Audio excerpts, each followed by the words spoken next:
Thank you. I'm so excited to be here. And I'm so excited that so many of you also want to be here. And I see a few friendly faces that I know. And I just love the fact that there's a lot of folks here that I don't know yet. Would love to get to know you. So, all right. So we're going to get started. I have lots I'd like to share with you, and I want to leave time for questions. And for those of you who want to share, this is a collective learning experience, I think. Although I tend to talk too much when I present, but in any case, I will get started.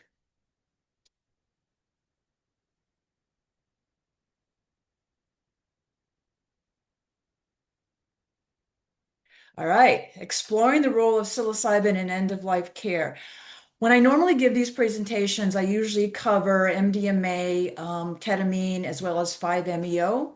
So in this case, though, because we're talking about psilocybin and state regulated uh, um, uh, services, then I'll stick to psilocybin. If you have any other questions regarding any of the other medications and we've got our medicines and we've got time, feel free to ask. One of the things I guess I just want to add to what Heidi had said, I'm a graduate of the 12-month Psychedelics Today Vital Therapies and Integration Program, one I highly recommend. And also, if you guys know Dr. Rosalind Watts, she was one of the original like OG researchers with Robin Carhart Harris out of London, and her program is it's on a 12 tree cycle and it's more for yourself. And so it's a really, really great program. Okay, so having said that, so what I'm going to do is I'm going to cover some research in psilocybin, all related to end of life. And I don't want to spend too much time on this, but I really think it does provide a sort of foundation for what you all do and what you all will be doing. We'll talk about the status of psilocybin for end of life across Oregon, Colorado, and New Mexico. And then I'll cover a few real life stories, but I really want to get into what does it mean to work with clients at end of life? What are their unique needs and what are your unique practices? So one of the things we always like to say, and I'm sure as facilitators you understand this, all psychedelics are death work. You know the famous saying, if you die before you die, then you won't die when you die. And that is certainly true.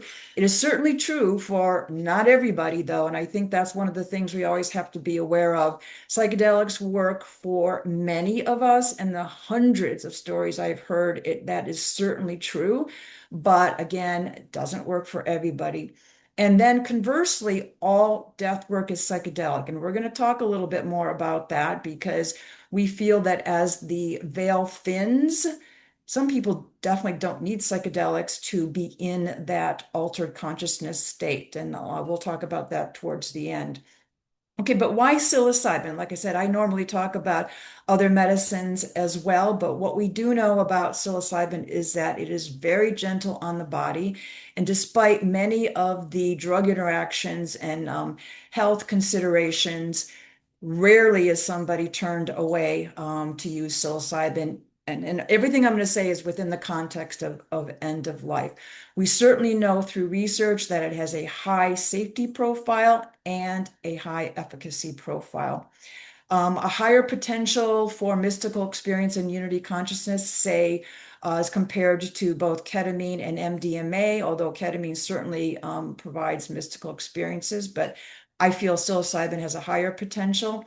What's really great about psilocybin is, as you would know, it's a somatic experience and it can bring issues front and center. Many of the cancer patients who have participated in research or the anecdotal stories I hear talk about confronting their cancer, having dinner with their cancer, resolving their cancer. And so this is one of the best reasons why I think psilocybin is something that is a great medicine for this time of a person's life. And also, you can vary that dosage. You can go from microdosing all the way to macrodosing, especially depending on that person's psilocybin experience. So a little bit about the research. We always cite the sort of granddaddies of the modern era of research, and that was first UCLA that published in 2011, and then Johns Hopkins and NYU that published in 2016. The lighter blue bars there represent the percentage of the significant reduction in anxiety. And you see that for Johns Hopkins, that was 83%. For NYU, that was 58%. And it was interesting. I was trying to figure out why. I went back and reread the research. And the only thing I can see that's significantly different is that the control for the Johns Hopkins was actually 1 milligram per kilogram per, excuse me, 1 milligram per 70 kilograms of weight. And NYU was a niacin as the control. So, otherwise they were pretty much the same. Now, the depression scale there, you see participants reported about 78% for Johns Hopkins and about 83% on for NYU. These results were also looked at or studied 4.5 years out, and there was still significant reductions in depression, anxiety, and improvement in quality of life. And then similarly, Sunstone Therapies, which has done a lot of work with Johns Hopkins. They are out there in Rockville, Maryland. And so they had similar results when they looked at, say, depression. And this was at the primary endpoint. So that's about 80% again. But then just looking out 24 months later, you still see that there is a significant reduction in depression of some 53%, I think that was, and then the significant reduction in anxiety 24 months out, which is lower, but it's about 47%. So again, phenomenal results, in all these cases, 1 dose of psilocybin plus associated psychotherapy for some amount of time. Now, I should have said this from the beginning. I called my nonprofit End of Life Psychedelic Care, but when I say end of life, we really mean anybody who is suffering from death anxiety or depression or existential distress upon learning of a life-threatening or a terminal diagnosis. So we need to look at that. We're looking at people all the way from initial diagnosis to closer to the end of life, and we will come back and talk about that as well. So I wanted to mention a few other studies because I think they're really great to follow, really important for us to know about. One of them is Parkinson's. UCSF already published this initial study where the N was only 12 participants. However, the primary outcomes showed both significant reductions in depression and anxiety, although anxiety scores improved at the 3-month follow-up. Don't know if that had to do with psychotherapy or not. Additional psychotherapy. You see in this case, there were 2 psilocybin sessions, 10 milligrams followed by 25 milligrams. But the really, really cool thing, because we know about reducing depression and anxiety. However, cognitive performance in these patients improved significantly, as well as their motor experiences of daily living. So you can imagine for Parkinson's, this is really exciting. They are in the process of recruiting. So if you know anybody who wants to travel to UCSF and can travel to UCSF for those psilocybin sessions, most of the time the preparation and integration are done or can be done online. So if anybody can travel and you know somebody with Parkinson's, please do either reach out or Google it, and you will find the link for somebody to apply. The other thing I wanted to mention, which is just so exciting, is the potential for psilocybin to help post-stroke survivors or stroke survivors. So post-stroke, there is a critical period during which the brain is highly plastic and capable of repairing motor function. So cool. And many of you probably know Dr. Gold-Dolan. I mean, she's the most famous one for giving MDMA to octopus, right? Where octopi are famous for not being social. And these lovely octopi became social after psilocybin. But she's also the researcher who's done studies in opening or reopening the critical period for social reward. So that's the basis for the research that Dr. Steven Zeiler, I'm sorry if I'm not saying his name correctly, is currently doing, also recruiting. The important thing is the psilocybin doesn't heal the brain directly. This is what we always talk about. It's not psilocybin itself that heals, but it creates a window of heightened neuroplasticity that, when paired with targeted occupational post-stroke therapy, may dramatically improve that recovery. And I just have to say, it's kind of funny because you read the research in animal models, and there are people who are experts in mouse rehabilitation for post-stroke, in this case, forced stroke on the mice. But a great and exciting entree into this whole field. And then last, in terms of related, want to talk about pain, because in clients or patients that have a life-threatening diagnosis, chronic pain often goes hand in hand. Chronic pain increases depression.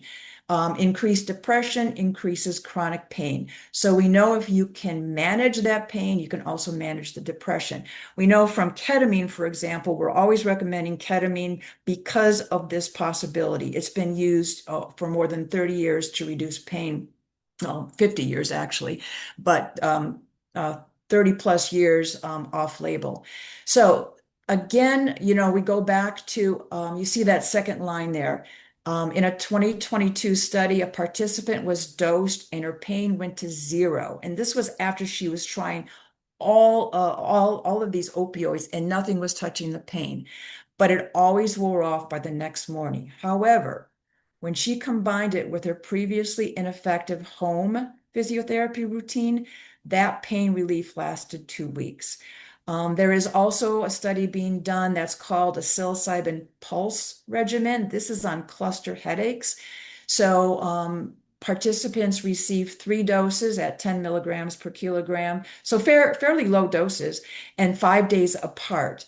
And they're showing significant reduction in the attack frequency of these cluster headaches. So again, very phenomenal, and another condition that can potentially be treated with psilocybin. Christine, Um, we have a question in the chat here. oh, I'm sorry. What is considered the critical period in which someone should get a high dose of psilocybin to realize the benefits for stroke survivors? Oh, well, that's not been studied yet. I can only say this after listening to Dr. Zeeler's podcast.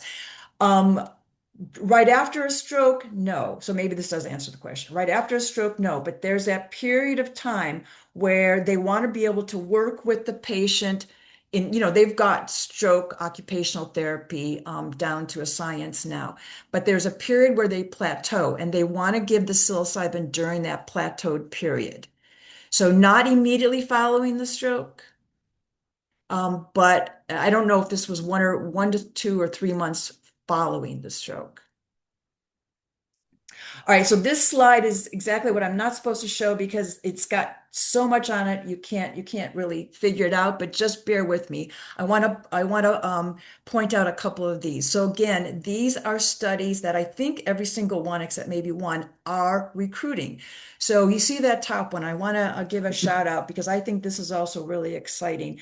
A project they're calling Rekindle, and the company that's running it is called Reunion Neuroscience. They are using a psilocin analog called 4-HODIPT, which many of you are familiar with.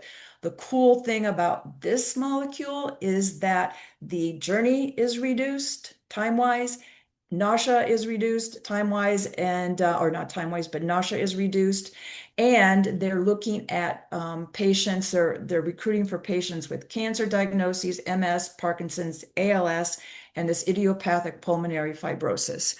And what's cool is that let's see, in New Mexico for sure, many of you in New Mexico might know Dr. Larry Lehman.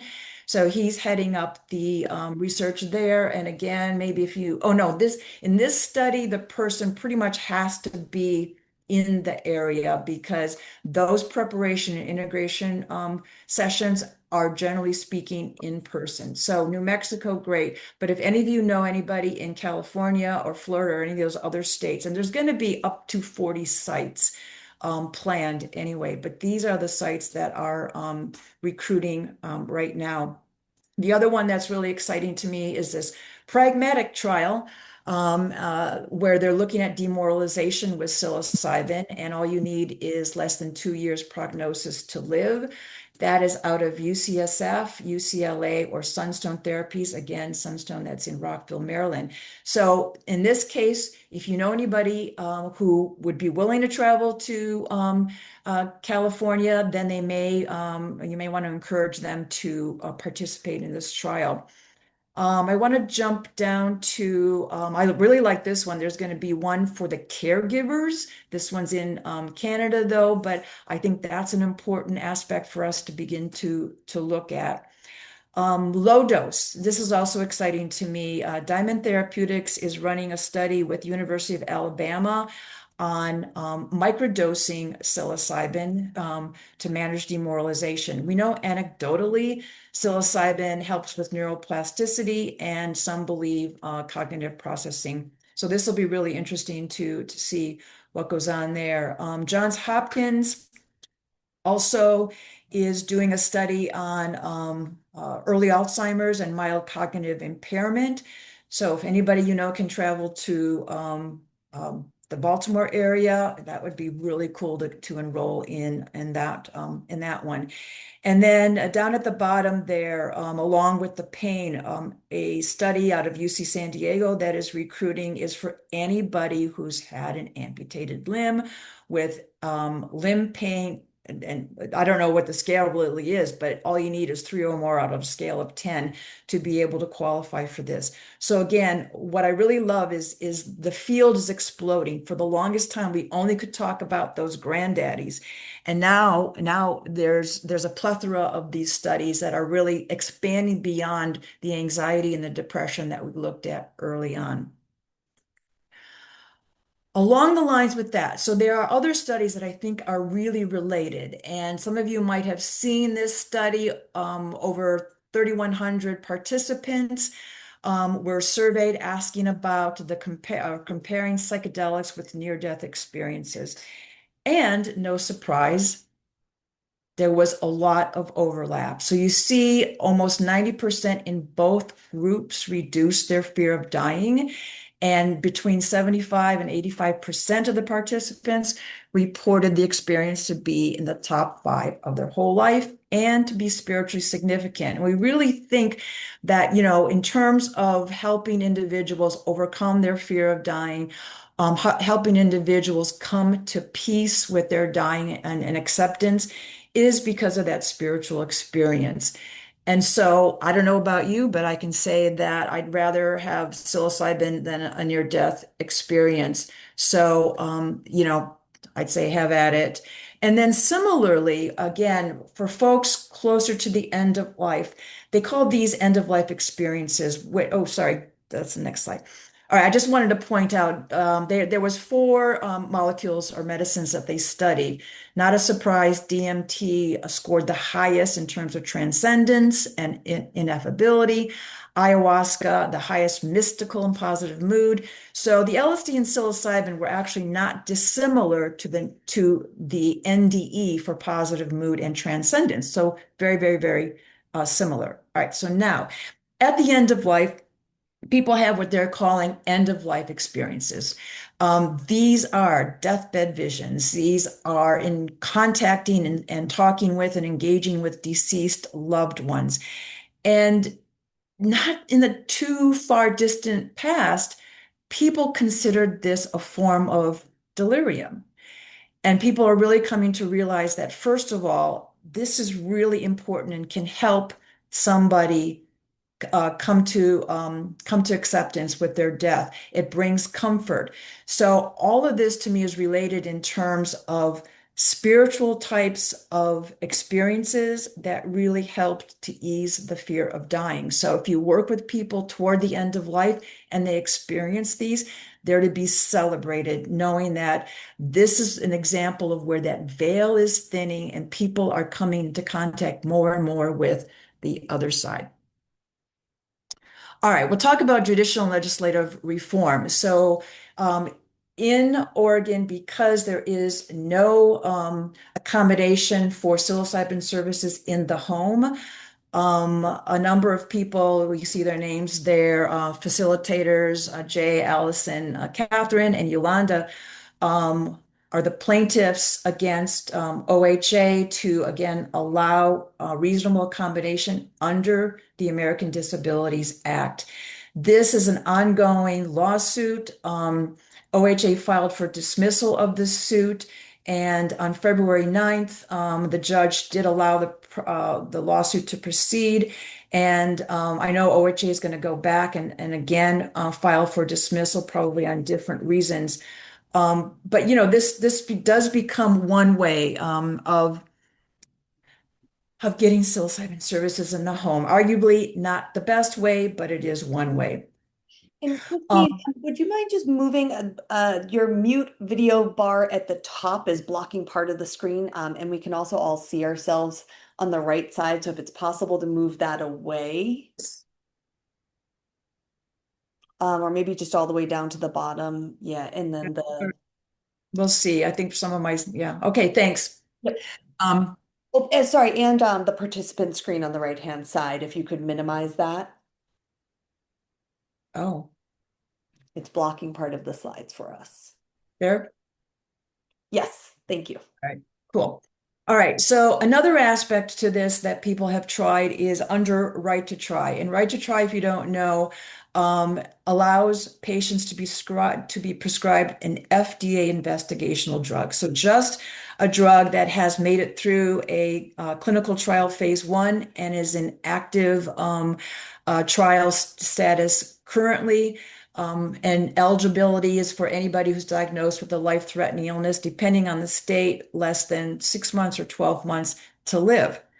However, when Dr. Sunil Agarwal attempted to prescribe psilocybin under right to try, the DEA prevented him. So he and the patients brought suit against the DEA. They filed 2 separate petitions to try and get around the fact that the one was not going anywhere. So the petition to require the DEA to allow a Schedule 1 drug under right to try was flat out denied. However, and the lawsuit, by the way, the co-counsel here is Catherine Tucker, the same, I think, lead counsel for the OHA lawsuit.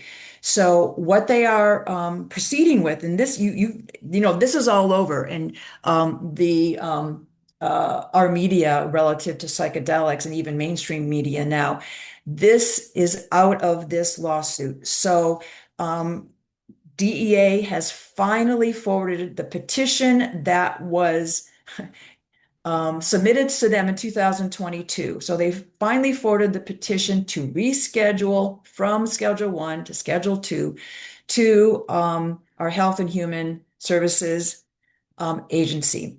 It was sent for review on August 11th. Schedule 2 allows physicians to prescribe for end of life or certain conditions. So this is really similar to, if this goes forward, and of course, people are hoping that with the head of HHS being favorable to psychedelics, that maybe they'll help push this through. We will see. Kind of associated, running in parallel, though, a federal Breakthrough Therapies Act had been submitted and has gained some traction on Capitol Hill, which is very similar. In this case, they're requiring a Schedule 1 drug can be designated as breakthrough therapies. We know psilocybin has, we know DMT has, we know MDMA has. Any of those drugs designated breakthrough therapies will be automatically transferred to Schedule 2 with the same benefits that I had mentioned before. Enable access for anybody with life-threatening conditions. In addition, in this case, PTSD, I think major depression as well as TRD. So let's switch over. That was federal. Let's switch over to Colorado. So what we see in Colorado is really exciting. And I think, yeah, again, these slides are so filled with stuff that I see it's blocking down there. But in any case, let's talk about Colorado as it relates to supporting people toward the end of life.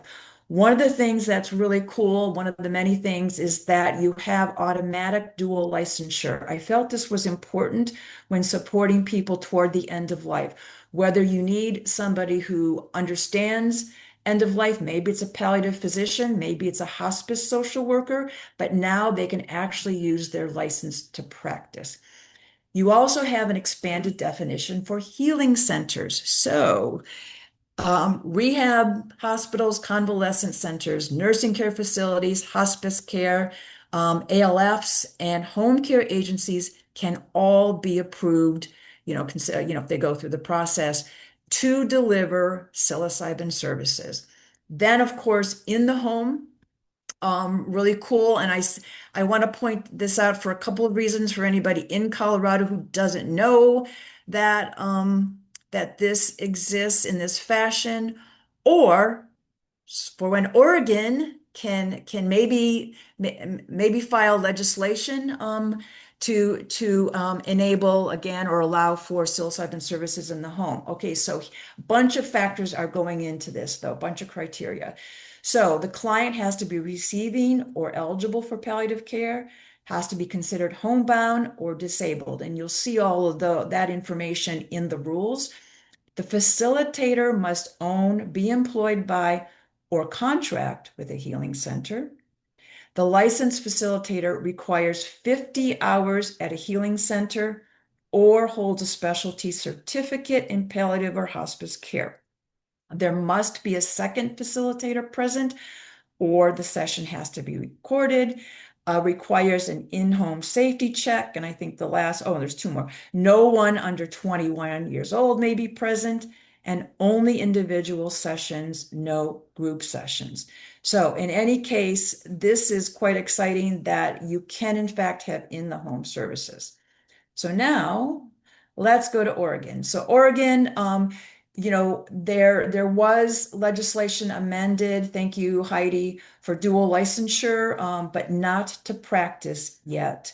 There were other benefits where the Oregon state licensing boards could not come after anybody who is licensed, state licensed. And then there was a provision for sharing client information.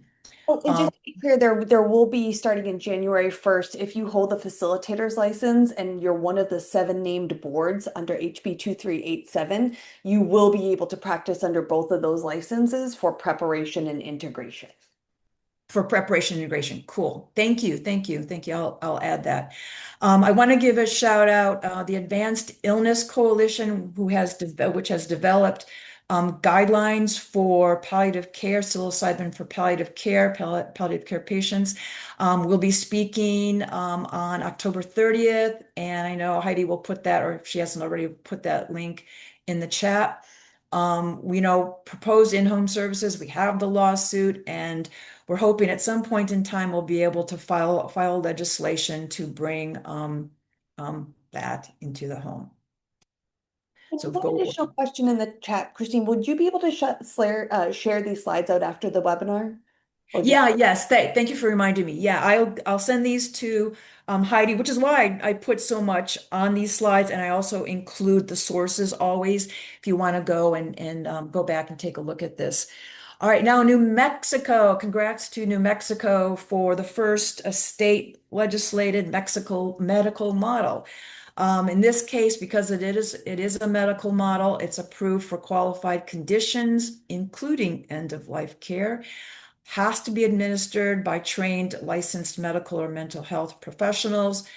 And there has been the Medical Psilocybin Advisory Board has been established, and we're looking for implementation by the end of 2027. So still a fair amount away. There are subcommittees that are being formed now, and if you have an interest in participating and lending your voice, then I suggest you Google the advisory board and apply to participate. I know there's subcommittees, one of them in end of life care.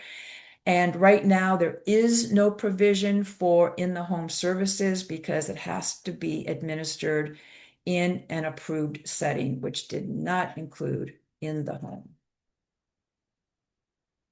And if anybody from New Mexico has anything else to add to that, please either let's talk about that later or put it in the chat because that's what I had gleaned from reading all the current information. So a couple of real life stories. I my new laptop is not allowing me to share these videos, but that's okay. I just want to point out that uh, Thomas Hartle's video is on my homepage on my website. Anybody, and I know lots of people on this call have listened to this 44-minute video. Thomas was the first Canadian to be approved for psilocybin therapy under Health Canada. And he eloquently, but with much vulnerability, much passion, takes us through his 7 psilocybin journeys and how he went effectively from debilitating anxiety to really panpsychism. So believing that we are all consciousness. And he really came to believe that his cancer was consciousness. In this clip, he talks about does psilocybin cure cancer? No, but what it did was it shifted his negative energy wholly given over to this debilitating anxiety into a healing energy. And he outlived his initial prognosis of 18 months to be 8 years. But unfortunately, he passed last August.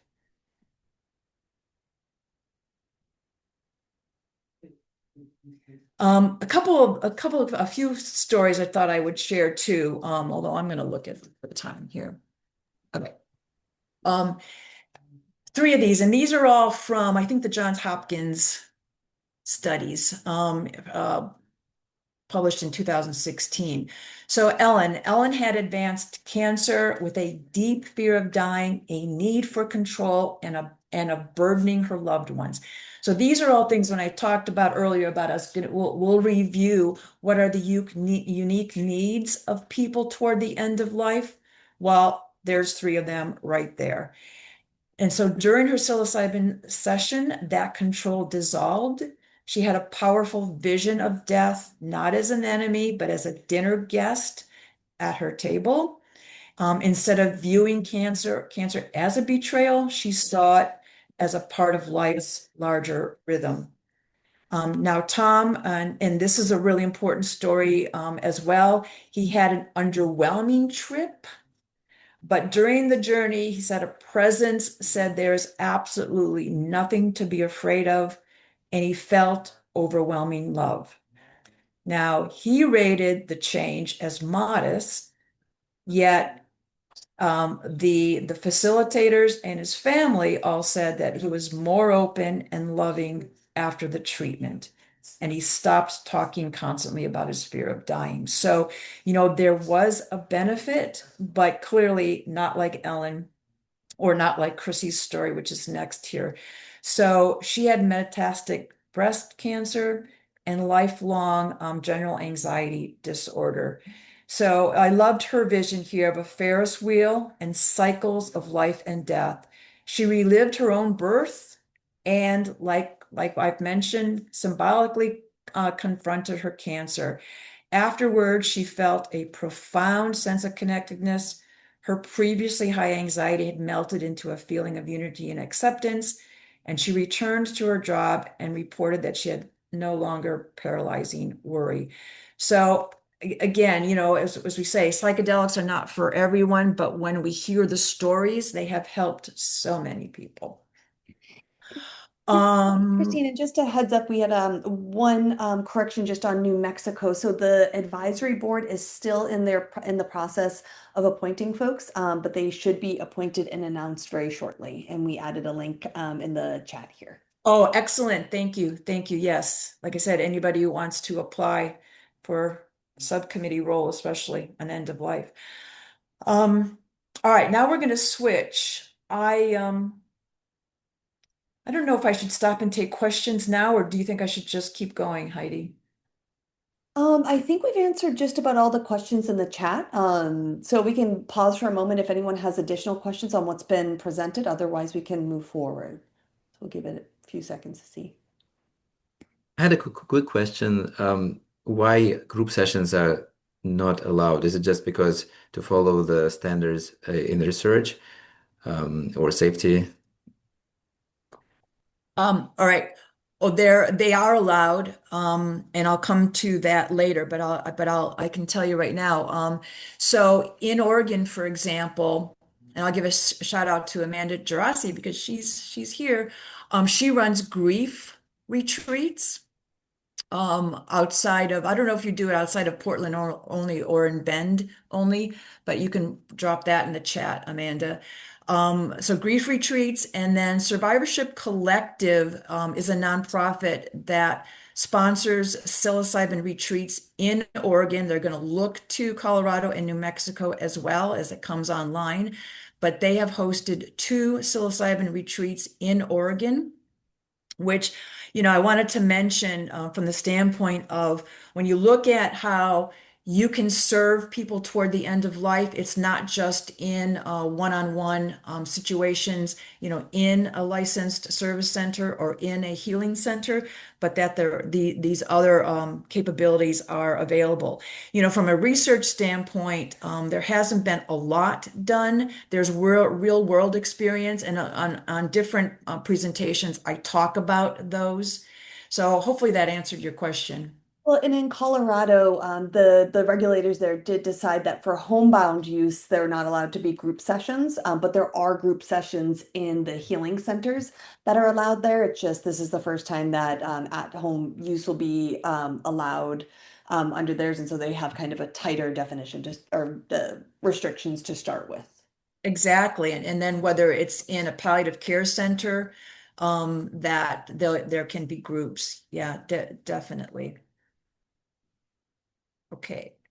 All right. So I love the research, but I got to tell you, I formed the nonprofit primarily because I felt that people who work with people toward the end of life doulas, hospice chaplains, hospice social workers, hospice nurses, physicians, hospice volunteers are really great at guiding or sitting or facilitating journeys for people toward the end of life because they understand what it means to die. I love this illustration and I've always used it because I just think of you guys as earth angels.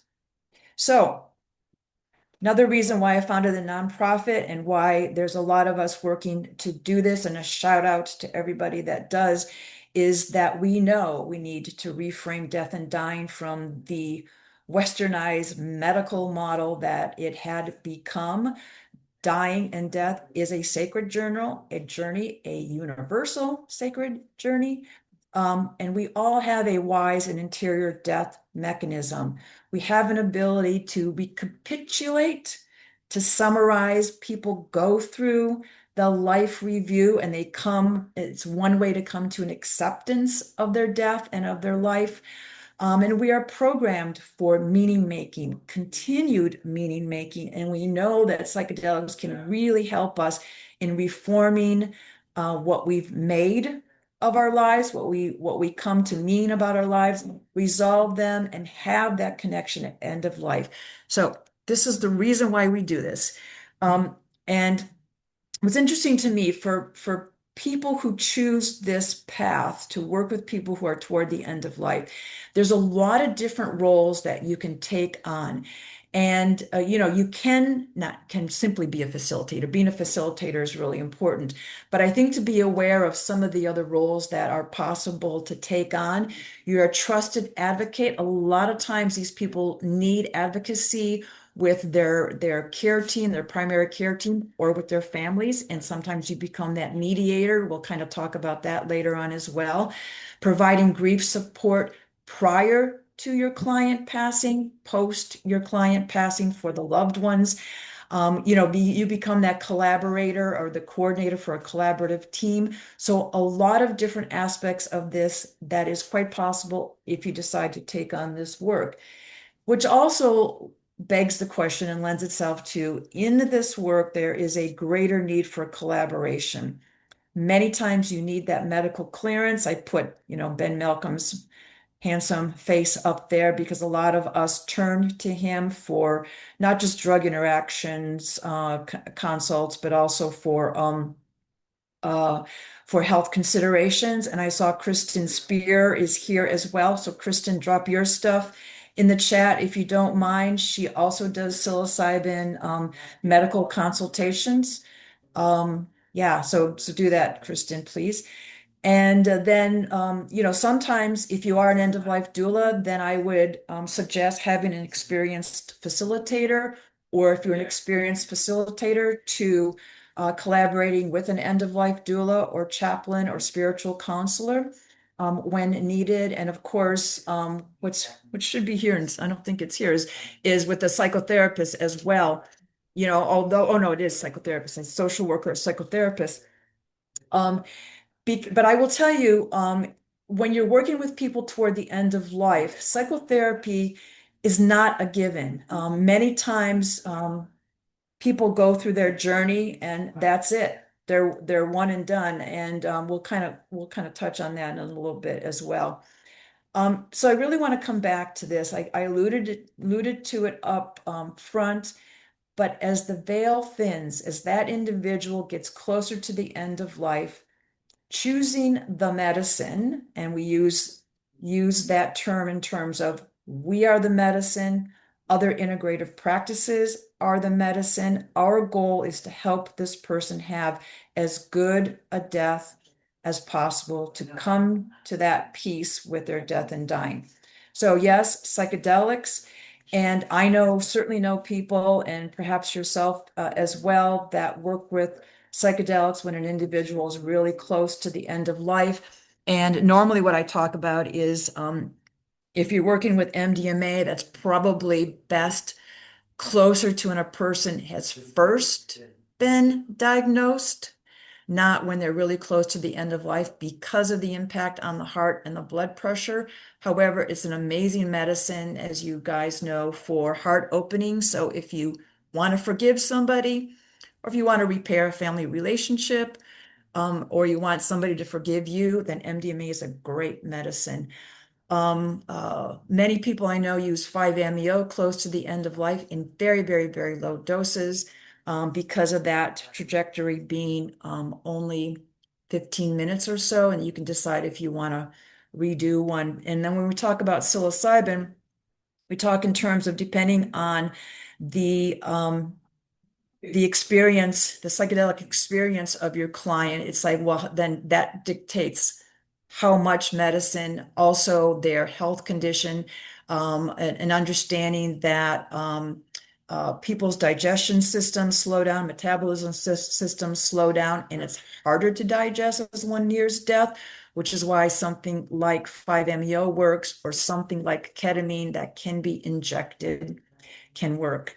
But in any case, many times as that veil thins, clients made it to a point where not psychedelics, yoga or sound healing, meditation, breath work, Reiki, all work really, really well.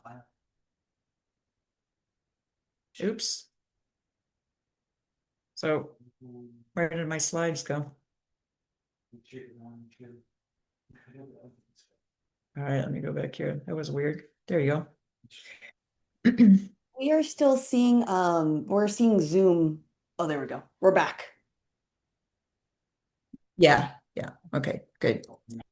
All right, let's shift. Understanding the client's concerns and needs.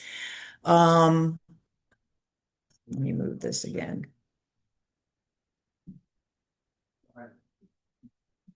So a lot of considerations if you decide to work with someone with a life-threatening or terminal diagnosis.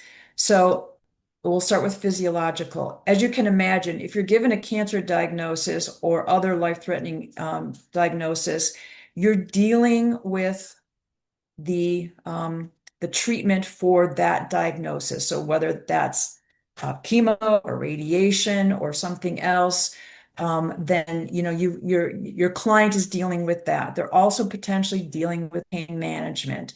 So they're not coming to you in a healthy sort of frame of mind or frame of body, but they're already experiencing their symptoms. From a psychological standpoint, of course, there's the potential for regrets.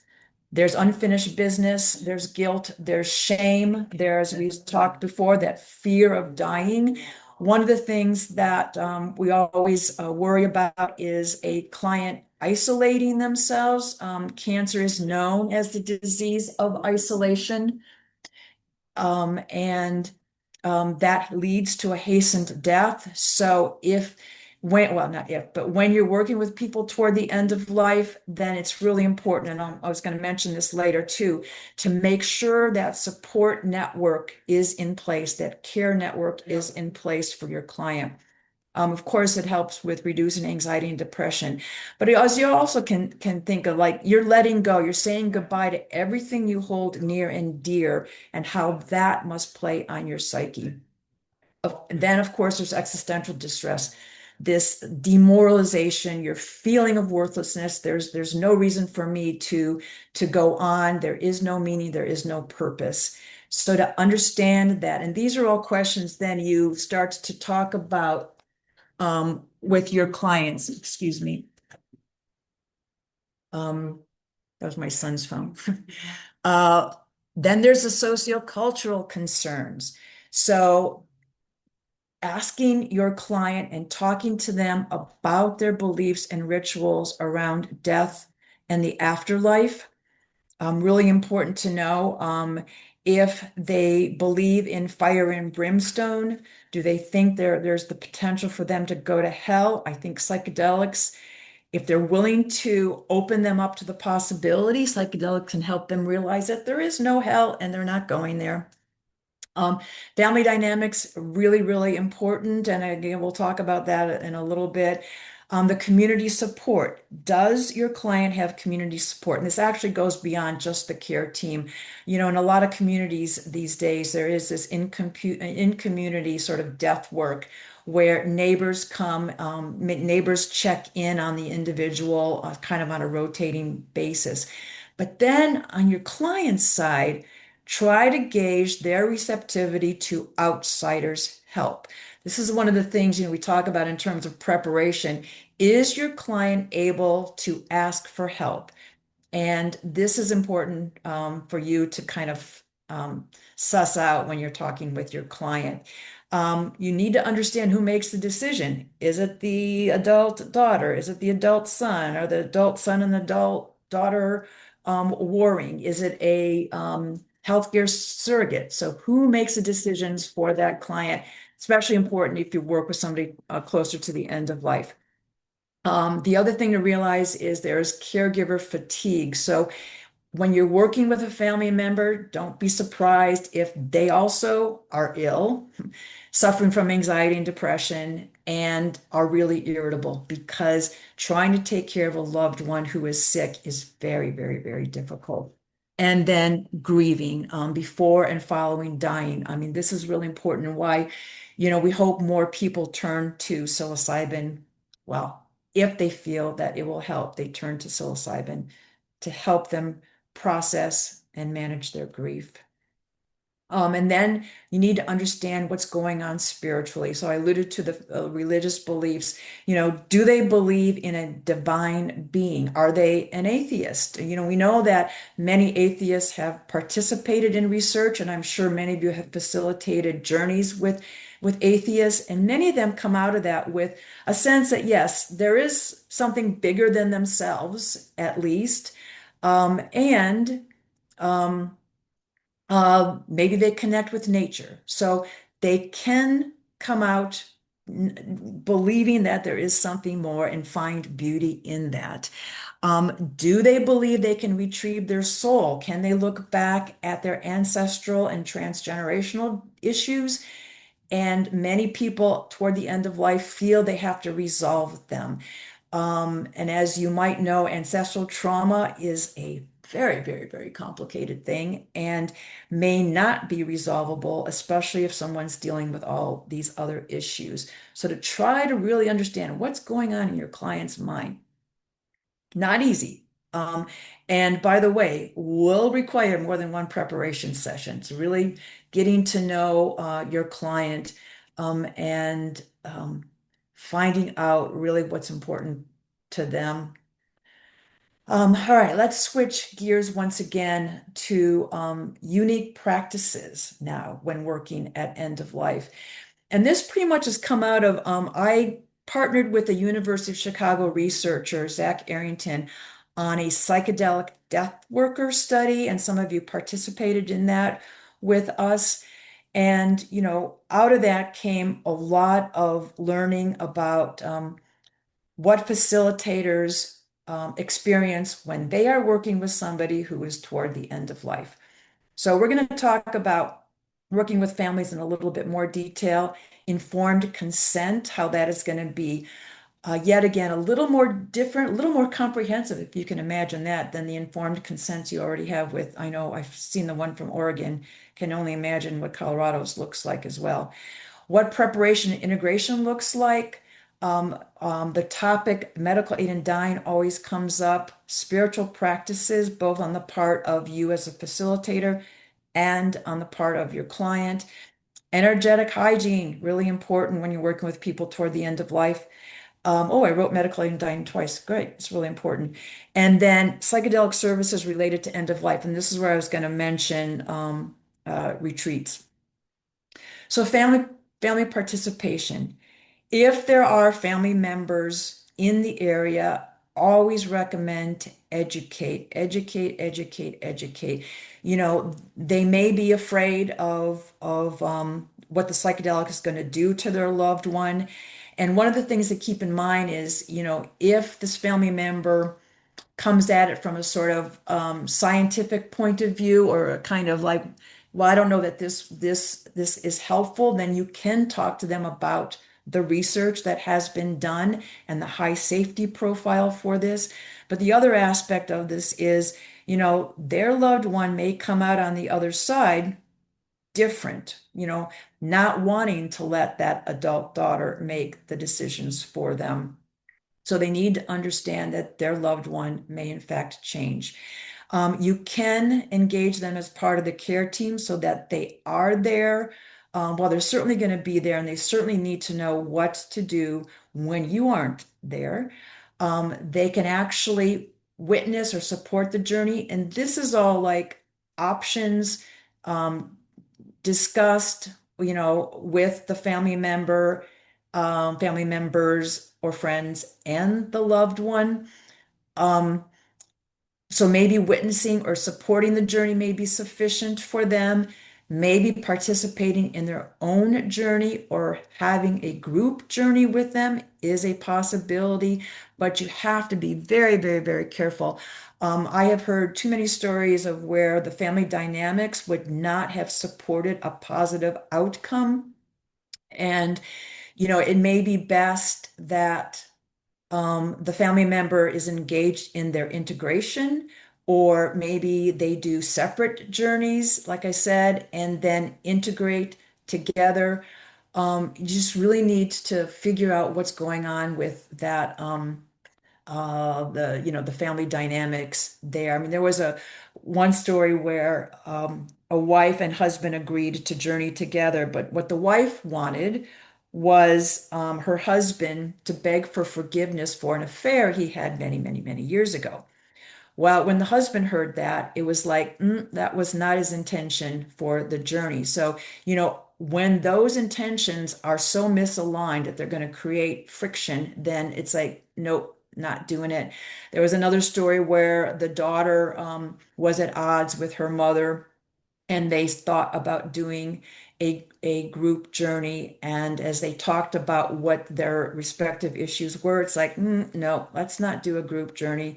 Let's do separate journeys and then integrate on their own. Also love the idea of psilocybin assisted grief therapy. I really love the idea of microdosing in discussing grief as psilocybin microdosing can sort of soften those parts and allow for more feeling to come through. This can be done before a person passes. May be really great to do before the person passes, and then for follow-on therapy as well. And like I say, then participate in integration only, but to help them understand what may in fact happen to the client. So we talk about informed consent. One of the biggest things, again, depending on where this individual is along that continuum of close to diagnosis versus close to end of life, is what is their cognitive ability? There isn't anybody I know who facilitates who's willing to facilitate a journey with somebody who cannot make an informed consent. But it does come up. And what's really interesting to me, as I said, about the studies that are recruiting, is that Johns Hopkins is doing that study at early Alzheimer's and mild cognitive impairment. So there must still be an ability to make it to inform, have an informed consent. Set those expectations. Like I said, they may not be able to resolve all the trauma that they've experienced during their life. So there are alternatives to get to some of the same place. Potentially, we know breath work can be amazing, but also gain agreement. I mean, you do this anyway, but gain agreement on responses to the trauma, the feeling of dying, supportive touch, and fear of not returning. That may be bigger for these clients who are faced with their death. I think too, for this group, it's gaining agreement on not just these responses, but what will be a safe word? What will be their mantra that they can feel really comfortable with during the journey? Again, depending on where they are along this continuum, review the potential for the client passing during the journey. I know people who talk, I mean, facilitators who will bring it up. I don't know of anybody who's facilitated a journey where the client has actually died. And like I said, I know of hundreds and hundreds of stories from that we've gathered over the last few years. You may, in fact, have to gain consent from family members or a healthcare surrogate. So that's something to be keeping in mind as well. So for preparation, as I said before, it's probably going to be or should be more than just one session. And to really come to understand what that individual's beliefs are about death and what their intentions are. What do they need to resolve to be at peace? So, these are questions over and above what you would normally talk to a client about. And it's not a matter of giving them, a form and saying, here, fill this out. It's really talking to them and getting to know what's important to them. What do you want to be remembered for? Do you want to help them build a legacy plan that they can leave behind? What matters most? What do you need to let go of? And really understand what those family relationships look like, because they are potentially certain to come up during the journey. And as I said, identify those support network and roles for people who are going to be there when you're not there. Integration, again, as I mentioned up front, for people who are really, especially people who are really close to the end of life, there really isn't integration. It's like, oh, I've come to accept my death. There's one gentleman with advanced stage ALS who literally just the journey was trying to bring his hands together in a posture of gratitude. And that's his takeaway from that session, was the gratitude he had for his life. There was another woman whose journey integration was merely understanding that upon death, the separation between mind and body, there is no pain. She was fearful that there would be pain when the mind separated from the body. And when she was on, in this case, 5-MeO, there was no pain. It was pure, pure bliss. So you can see here some questions that are different in when you're speaking with the client following their journeys, um, different than maybe what you would do when you're talking with somebody who's not faced with end of life. What we know, what we found, what we know just from all the stories, and I'm sure you've experienced this as well. And I have a firm belief that one of the reasons why psilocybin works so well with people faced with end of life is the spiritual experience. It's why they're there for the most part, and it delivers for the most part. And I absolutely love this book. If you're not familiar with The Immortality Key by Brian Marescu, this is the book about the Eleusinian mysteries. And so the rituals that were held some 2,000 years, 4,000 years ago now, 2,000 years before Christ in Greece, where there was an annual ritual to connect with the divine and really feel immortality. That, in case, was Kukion, um, a brew that we don't, it was beer-based brew initially. The argot, that's what it's called, right? Um, What's important too that came out of our study was make sure that someone has not already begun that death transition, in which case psychedelics makes little sense. Dying is psychedelic and requires someone to have the full access and spiritual autonomy to the process. I know people who administer psilocybin close to the end of life, but I recommend against it. So what really came out too is that spirituality not just plays a meaningful role for the client, but also for the facilitator. We found that in almost everybody we surveyed, spiritual practices, mostly Buddhism, but lots of spiritual practices that allowed them to ground themselves and to be open to serve in a non-judgmental um, way with their clients and to allow for anything to come up. And like I say, to be grounded for anything that may come up. And we found too that psychedelic death workers are drawn to this path because of their own spiritual background or practice. It just was interesting to me that about we talked to a lot of physicians as well, and these are all renegade physicians, and all of them have a spiritual practice, and they were just drawn away from the Western medical model into psychedelic therapy because of this ability. Um, Okay, when we know that because of this work, you're calling on frameworks of meaning, mystery, really important, and transformation that are difficult to standardize. So all of you have had to go through training, but until you really work with somebody toward the end of life, you kind of go, all right, well, that didn't work, or this didn't work. And so it's difficult to really standardize dosing, for example, in when you're applying it to somebody you're working with toward the end of life. Um, and you need to understand the spiritual needs of their clients. They're not necessarily your own, obviously, but to really be open to the spiritual needs of their clients. And again, as I referenced up front, okay, so energetic hygiene. This is so important when you're working with people toward the end of life. And I'm sure the folks here that do can speak to this. So, one of the respondents from our study said there are dense spiritual extractions which impact the client and myself. There's a lot of heavy material being liberated, and it can definitely impact facilitators. I remember one facilitator saying, yeah, when she facilitates journeys, I mean, there's a crowd in the room. It's her client, it's her guides, and it's the client's ancestors all in the room, and she's trying to manage all of them and understand all of them, and obviously be there for the client. So, it's just interesting.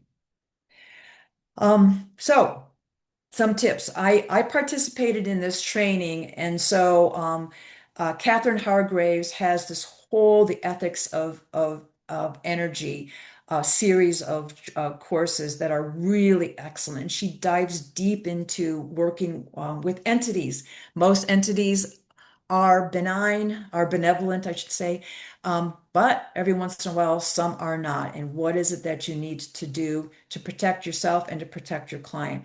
But in any case, here are some ways to clear energy post journey. that we know a lot of facilitators count on, especially again, I mean, just in general for all of you, but when working with people toward the end of life. So to ground yourself out in nature, to purify yourself with a shower and a salt scrub. Um, One person swears by having a glass bowl of water in the ceremony to absorb what was released and offer it to the word to the earth afterwards for transmutation. Use sage, drumming, or brushing energy off your body. By the way, we talk about the use of sage to clear negative energy, but it needs to be sage where it's shushing the negative energy out. It doesn't do much good to just go to the four corners of the room and light the sage. You've got to like open a window, open a door, and let it all out. Um, Give thanks. And yeah, if anybody is interested in this, like I say, again, we don't get taught this in training. To do a deep dive on energetic hygiene and working in the course of entities, um, let me know.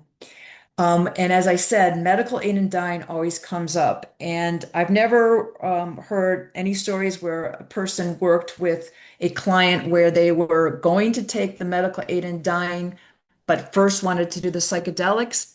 Not saying that that's a bad thing necessarily, but I would say if a person wants to do that, they use the psychedelic first, come back to the real world, then do the other medicines or poison, and experience that, not going out on it, Aldous Huxley notwithstanding. But in any case, medical aid in dying is legal in 11 states and DC, and it's legal in Oregon, Colorado, and New Mexico. So you may be faced with this. What's true is approximately 30% of people actually follow through with MAID. They keep it on their shelf just in case, and just maybe knowing that it's there in case they really, really want to use it helps them.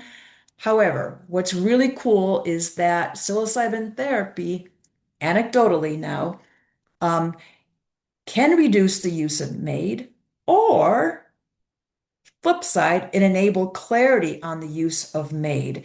So basically, people can look at it one of two ways. Either they go, I don't need it anymore. And there's this phenomenal story of a quadriplegic who had gotten to a point in his life, he had been living with quadriplegia for 30 years. And I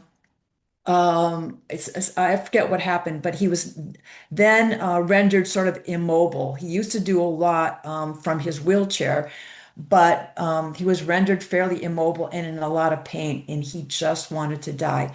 He turned to psilocybin and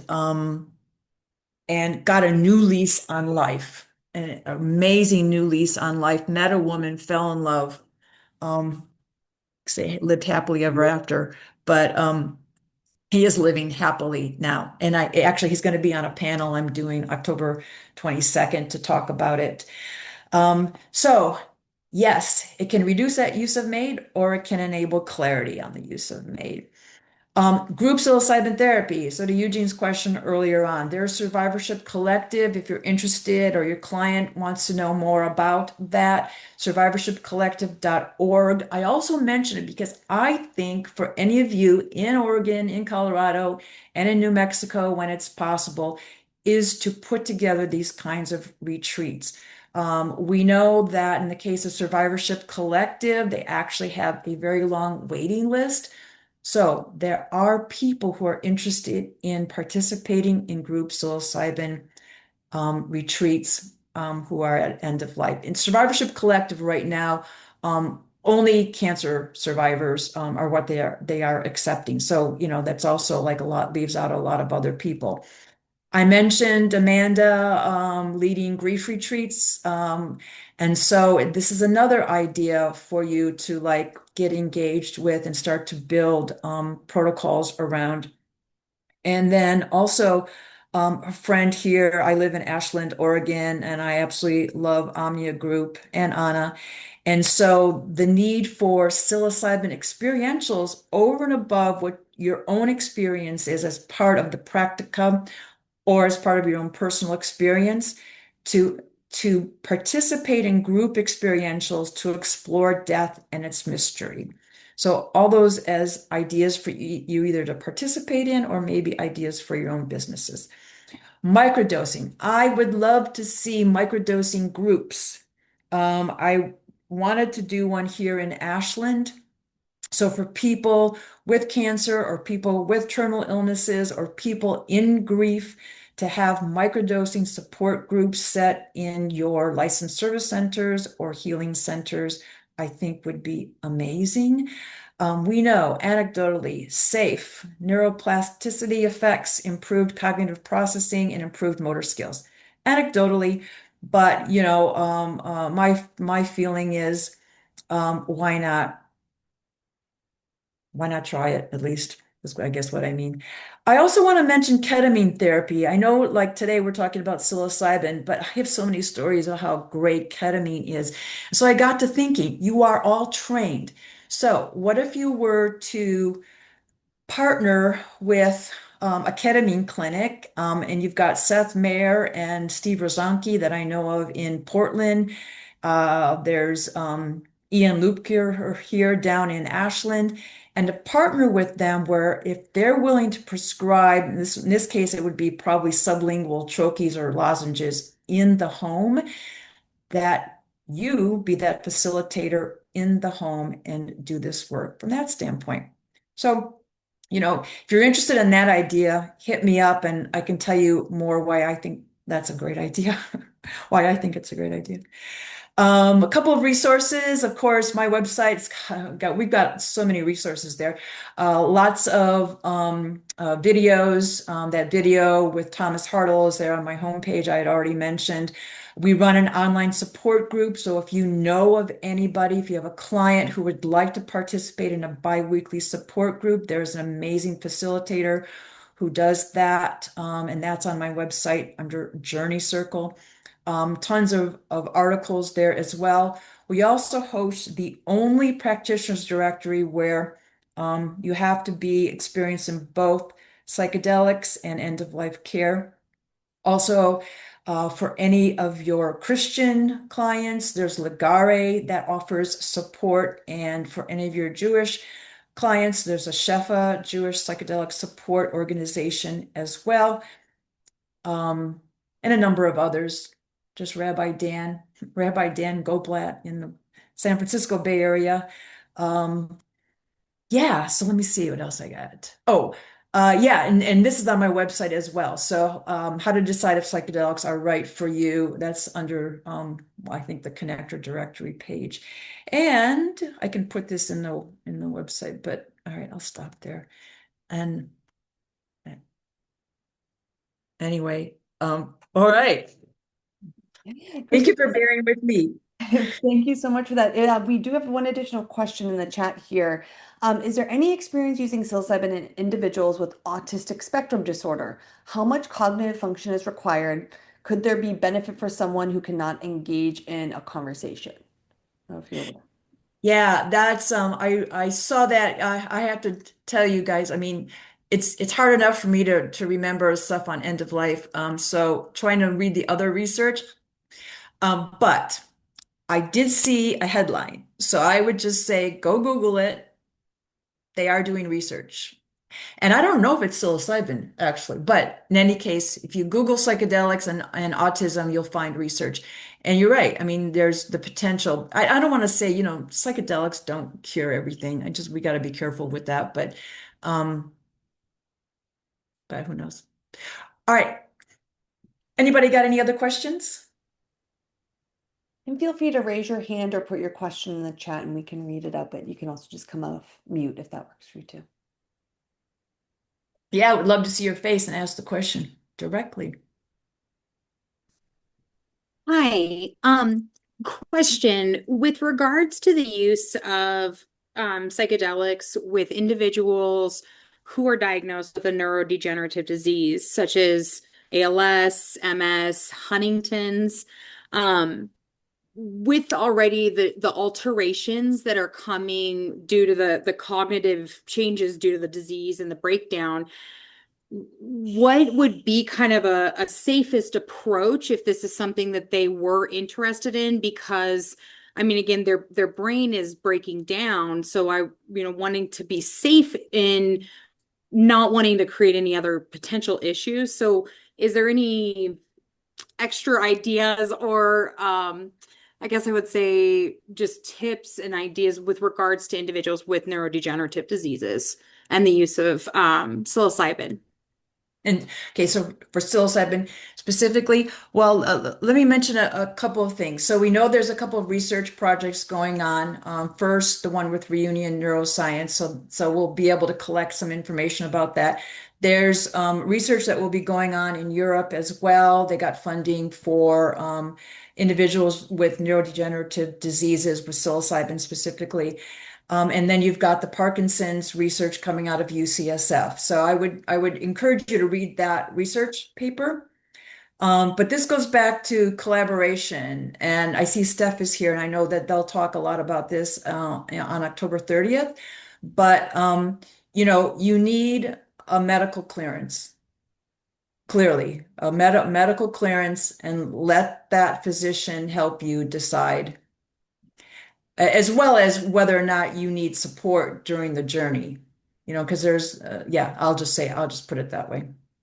May I ask real quick, would you advise it for the medical clearance, would you advise it being primarily the neurologist is who I'm thinking, or do you feel like a PCP or a psychiatrist in some of these cases, or do you feel like it really needs to be the neurologist doing that medical assessment? No, I don't. I personally don't. I know plenty of docs who do this. Where are you, Samantha? What state? I'm in Colorado. I'm Yeah. down in the Springs. So And Clarice Baumgartner she's in Denver, but she will do a medical consult. Her contact info is on my website under Knowledge Hub. You'll see Knowledge Hub thank Community Allies. Yeah, and so for anybody, I mean, there's lots of people that do this. Seth Mayer does it out of Portland.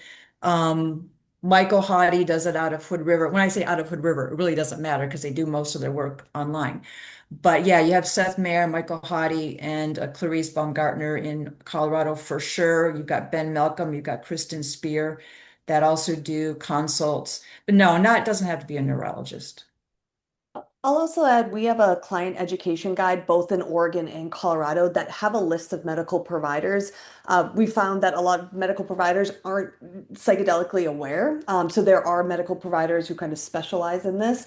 And both the Oregon client education guide and the Colorado one have lists of providers. Also, if you're one of those providers, please let us know. We can always add you. It's a living document, but I'll circulate that with the recording afterwards. Yeah, thanks. Yeah, the more the merrier. I will just say the ones I told you know about palliative care. So, thank uh, you. We'll go yeah, to thank you. Laura Keller next. Hey, Laura. Nice to Hey, see you. you too. This has been so great. Thank you so much. I've learned a ton. I guess my question, I'm wondering, maybe this is like more anecdotal, but are you seeing most of these patients or end of life patients going through a journey one time, or is it like every 6 months, or is it one or two journeys, or is it a series, or does it totally vary across, I don't know, the folks that are. Yeah, it varies. I think underground you'll see, they'll folks will have a lot more than just one journey. It's tough. It's so expensive, and I think we all benefit from. So I think somebody who's faced with their fear of dying would benefit from more than one journey. And this video with Thomas Hartle, he had 7 journeys and greatly benefited from that. So I would say if you can do it, do it as often as you can. This survivorship collective may be a way because they have people who can't afford it still go. They'll have people who will pay it forward, who will help offset that. We know there's the social equity plans that are in Oregon, I assume in Colorado too, and maybe will be in New Mexico. That also makes it more affordable. But yes, I think multiple journeys makes a whole lot of sense. And there's no reason not to, as long as the person gets a medical clearance if they need it.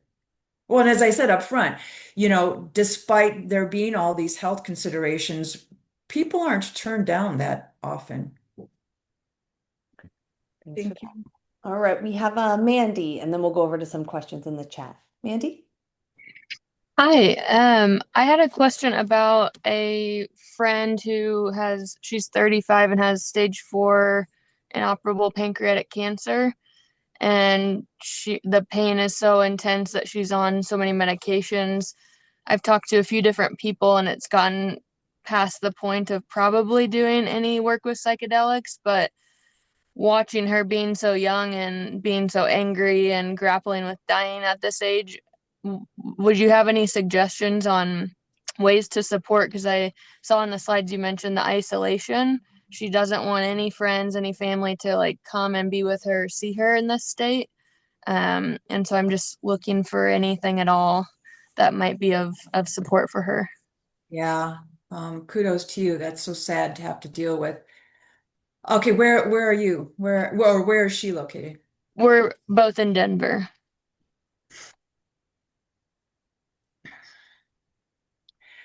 Um, actually ketamine comes to mind, only because it's been so proven to relieve pain. It's been shown to relieve the need for opioids for sure. And there's so many stories. I shared the one story of the person whose pain went away, but then came back. Ketamine, um, what might be a really great opportunity for her. And this same person, Clarice Baumgartner, runs a ketamine clinic. So you can reach out to me offline too. We can talk about it more. And I only say that because I know ketamine works for pain, and it can also help do all the things we talk about with psilocybin. I mean, that ketamine, when they did a study, it came out to be the most like a near-death experience when they looked at like some 6,500 participants. So ketamine was most not a near-death. It was most like a near-death experience, and it really freed people from the fear of dying.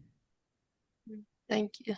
Thank you for that. Also in the chat, someone suggested looking at mental health, and that's METTLE health.com.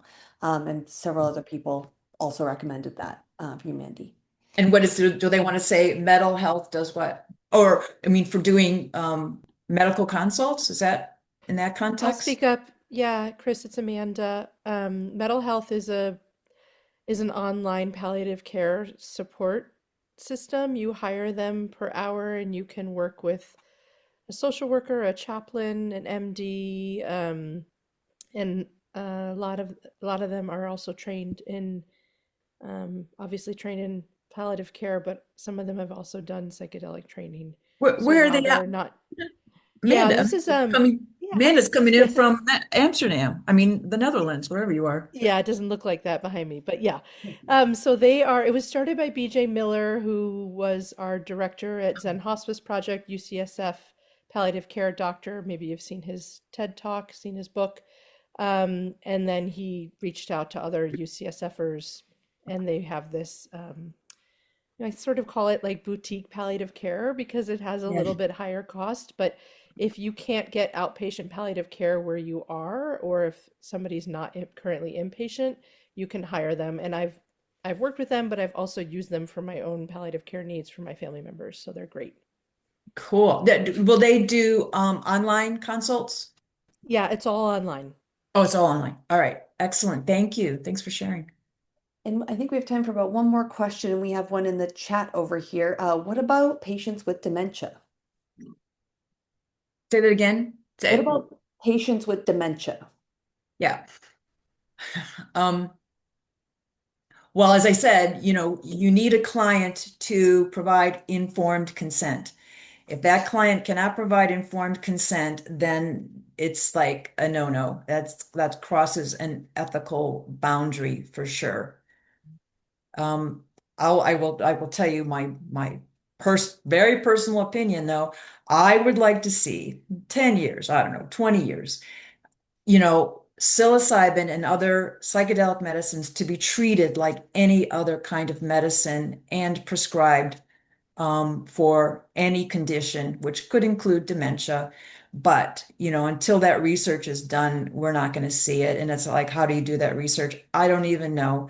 But I just have hopes that someday, yes, it'll be prescribed. Appreciate But that. don't use it now. It's not a good idea.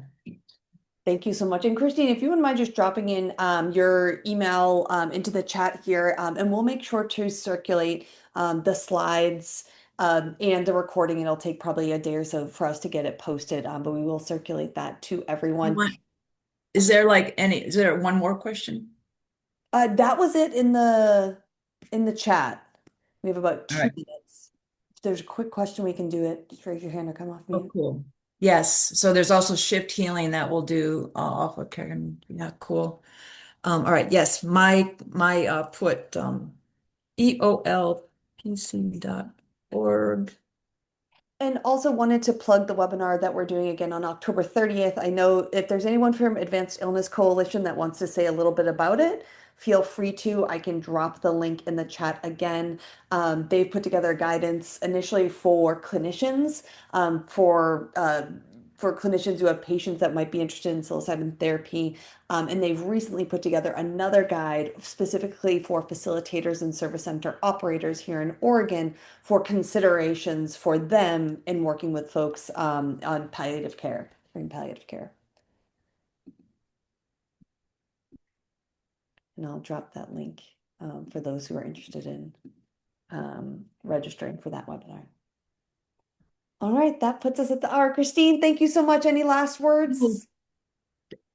Thank you. I mean, I love to talk about this all day, any day, every day. So I just really appreciate you all hanging in there and reach out if I can help in any way. But yeah, thank you. I mean, all the work that you do is just so blessed. Thank you, Christine, and thank you all for joining us today. Take care.